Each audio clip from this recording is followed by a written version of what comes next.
For a lot of people, I think the iPhone is their default computer. I was actually recently sick for a couple of weeks. I caught COVID. It sucked, but I'm fine now.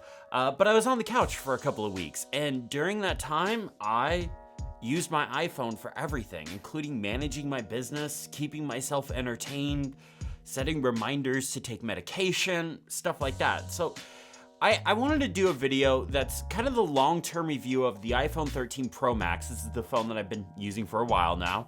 But I also wanted to cover kind of why the iPhone is the default computer for a lot of people. When I was sick, I was laying on the couch and I was kind of like thinking about, technology and computers and stuff like that. And I came to that conclusion because I was just relying on my iPhone. I don't think that whole time I was on the couch, I grabbed my iPad or Mac. I don't even think I was wearing my Apple Watch most of the time. I was really just using my iPhone.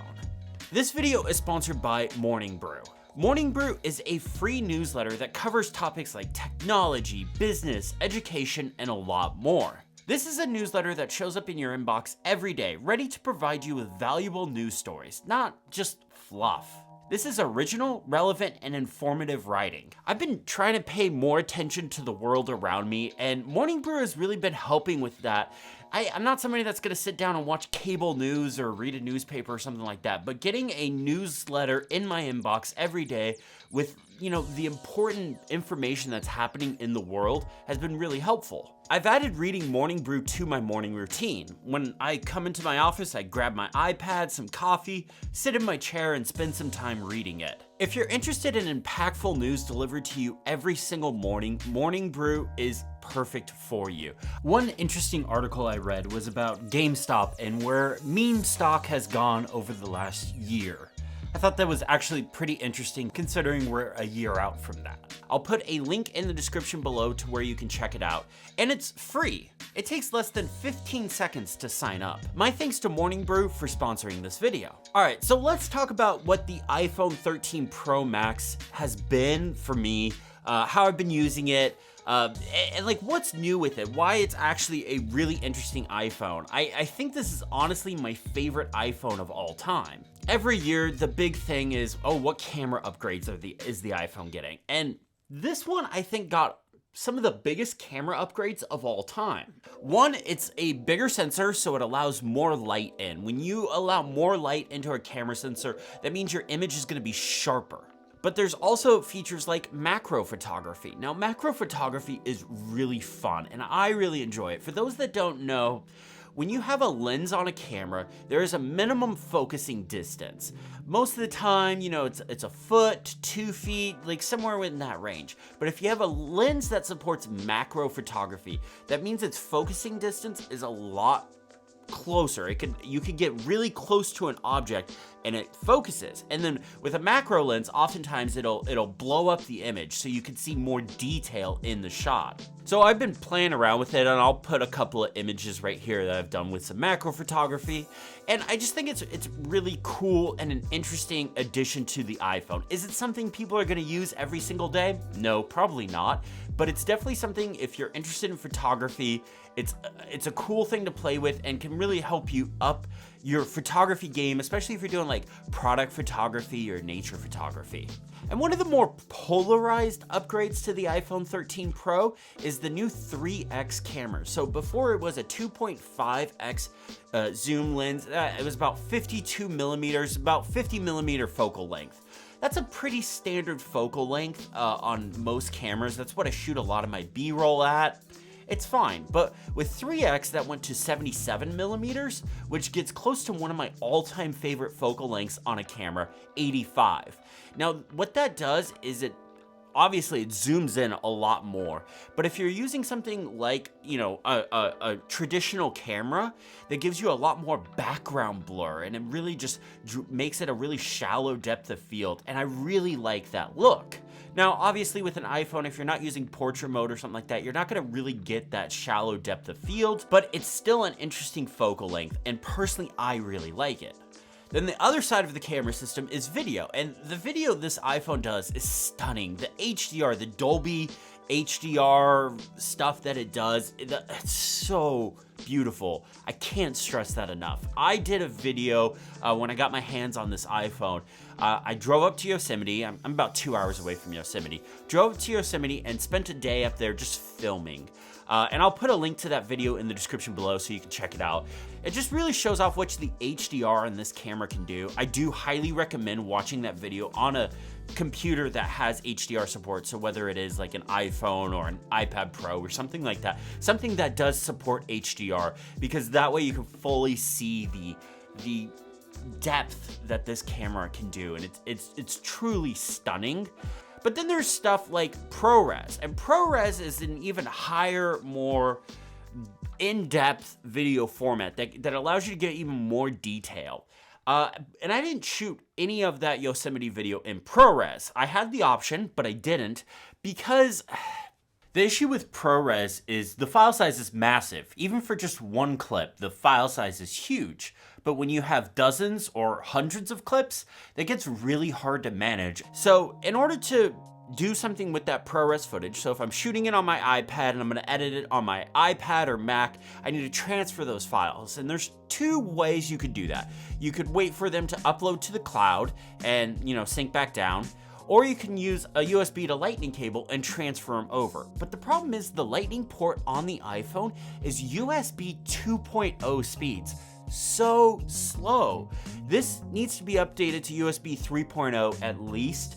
And we know Lightning can handle that because the first generation iPad Pro and even the second generation iPad Pro, they had USB 3.0 speeds over Lightning. So it could technically handle it in some way. I just don't know why the iPhone isn't getting it. But with ProRes, it definitely makes sense. ProRes is a really interesting feature and I want to use more of it, especially for videos for the channel. But the limitations of the iPhone and transferring that footage off just make me not want to use it, because it's just so slow to do anything with it. As opposed to with my camera here, I could just pop out the SD card or CF Express card, plug it into my computer, and transfer it over. Then another new addition to this phone was cinematic mode for video. Now, what that's supposed to do is be like portrait mode, but for video. And it looks really interesting and I like it. I like the way it looks, but there is limitations to it. It only shoots in 1080p. There's no 4K, which I can get over that. I understand it has to do a bunch of processing, things like that. It's just not... 4K is not quite there yet. I'm sure as the phones get faster and faster, 4K mode will be added eventually at some point. But the limitation that kills me the most is it's locked at 30 frames per second. Why is there no 24 frames per second option for cinematic mode? So for those that don't know, cinema, a movie, is shot at 24 frames per second. So if you're gonna have something called cinematic mode and you're not gonna support the frame rate that is used in cinema, that's the thing that kills me about this mode. I'm kind of a frame rate zealot, and everything I shoot is 24 frames per second or shot at something like a high frame rate, like 60 frames per second, to be slowed down to 24, so you get that nice cinematic slow-mo look. I want to use more of it. I want to use it in videos, but the fact that it's 30 frames per second kills me. But that's the camera. The camera, obviously, it's just getting better and better on the iPhone. And honestly, when I was deciding what I was going to upgrade my camera system to for the YouTube channel, I was debating, do I just use an iPhone? Is that there yet? And ultimately, I landed on no, because I want this true, cinematic bokeh look in the background. I want that nice blurred background. With cinematic mode and stuff like that, you can kind of do it, yeah, but like I mentioned, there's limitations to it. I would also notice sometimes in my testing that it would blur the ears, and that bugs me. If you're going to do something that's has this bokeh background, you need to make sure your subject, so in this case me, is completely in focus and those framed properly. My ears aren't blurred out, or my shirt isn't, or my hat's not being cut off or something like that. It's just those limitations right there that are just the iPhone's close to basically being the only camera I need for this YouTube channel, but it's just not quite there. And for those that don't know, I actually started off my YouTube channel using an iPhone 6S, It was one of those. I believe it was an iPhone 6. So like I've used an iPhone for this channel for years before I got the Canon EOS R, and now I'm on the R5. So I've definitely done it, but once I kind of got onto the other side and used more traditional cameras and stuff like that, I saw the benefits of them. But that being said, I think the iPhone is closing the gap quicker and quicker, and there will definitely become a day where I will have a hard time deciding to use a traditional camera over something like an iPhone. So let's talk about something other than the camera. Let's talk about the battery life. So specifically on the iPhone 13 Pro Max, I don't have a Pro here, a standard Pro, so this is just going to be relevant to the Pro Max. The battery life is very, very good. I never see the low battery warning. Now, I work at home, so if, the battery does get low, I can just put it down on a charger or something like that. But I don't often charge this phone in the middle of the day. I charge it while I sleep at night, and it's fine that way. In fact, the other day I was looking, and I'm gonna pull it up right here and just double check, but I charge it every night on the MagSafe Duo charger, and battery life, battery health, still at 100%. You probably can't see it, so I'll insert B-roll shot right here, but still 100% battery health right there. So Apple's been doing some smarts with the battery health to make sure that it makes the battery last so much longer. I'm just really impressed with the battery life on this phone. I can go all day. When I filmed that video in Yosemite, I left the iPhone open on. I was shooting 4K, 60 frames per second video in HDR, all sorts of like high-end intensive stuff. And when I left the Yosemite, I think I had like around 20% battery life, and I just threw on the MagSafe battery pack and charged it back up. But I was able to get through a big chunk of the day filming high frame rate video in HDR, and it still didn't die on me. Pretty impressive. Then the other really killer feature of this iPhone that I didn't actually think I would care that much about is ProMotion. So the 120 hertz refresh rate is really nice, but what I think is even cooler is it's not just running at 120 hertz all the time, it scales. So if you're watching a 20 frames per second video, it scales down to 24 hertz. Because at that point, it doesn't need to be running at 120 hertz. It only needs to refresh 24 times every second. So it can run at 24 hertz, which ends up saving you battery life. So that adaptive screen refresh rate is just super, super nice for this kind of thing. I really like it. But ultimately, like the 120 hertz screen just makes scrolling nicer, jumping between apps. Just using the device, it just makes everything feel so much smoother as opposed to the choppiness of, 60 hertz. I will say, the iPhone 13 Pro Max has basically ruined the iPad mini for me. I talked about this in an iPad mini video I did, I think it was last month. It kind of ruined that iPad mini for me because like the screen refreshes at 60 hertz and it's just choppy at that point. So between my iPhone 13 Pro Max, iPad Pro, and the MacBook Pro back there, all of my screens are 120 hertz, and the monitor I have on my desk is actually 75 hertz. So at this point, I'm kind of done with 60 hertz displays. Like I mentioned at the beginning of the video, I think the iPhone, or just phones in general, have become the default computer for a lot of people. I think phone or iPhone is actually a terrible name for this. Almost PDA almost would have been better, like a personal digital assistant. That's really what it is. Like, I can't even tell you the last time I actually had a phone call. Actually, it was last night. Noah Herman, other YouTuber friend, called me, but I don't have phone calls on this. So calling this a phone is kind of a bad name, but it's a portable computer.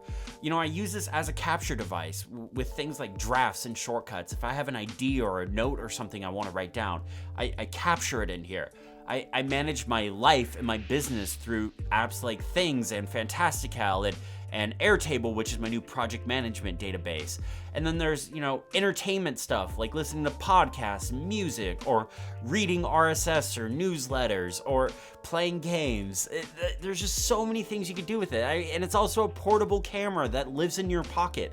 I can film videos on this if I want, or take high-res photos in RAW formats and then throw them into Lightroom on this phone and edit them. It's just so impressive. And I'm kind of like ogling over it a little bit, and I know it sounds stupid, but I'm old enough to remember a time before we had all iPhones and smart devices and stuff like that. In fact, I did pretty much my whole school career before the iPhone was invented. I think the iPhone came out my junior year of high school, if I remember correctly. And it was cool when it came out, but for a junior in high school, it wasn't affordable at all. So before I had an iPhone, before I had all that, I was, relying on paper and journals and planners and stuff like that. And I am not a very organized person when it comes to like physical documents and stuff like that. I would lose them and stuff like that. Whereas now, my whole life lives in this device and essentially in the cloud also. But really, I can access everything I need to, whether it's, a personal document that I need, or, hey, when am I working on this next project, or, working with like the people that do ad sales for this channel or something like that. All of it is accessible from the iPhone. It just shows how much of a cultural impact the iPhone has been. People have made livings off the iPhone. I honestly, without the iPhone, I don't think I would have this YouTube channel or career. It's just such an impactful device. Developers and the App Store have been a big deal. There's just so many things, and it's just a cool device and like a cool retrospective thing that I've been thinking about. Like I said, I was sick on the couch for a couple of weeks, so I had time, and I was just kind of like playing with devices and thinking about computers, and it was just cool. But anyways, I'm gonna wrap that up here. My thanks to Morning Brew for sponsoring this video. Thank you all so much for watching. If you liked the video, hit the thumbs up button, subscribe if you haven't already, and have a great day.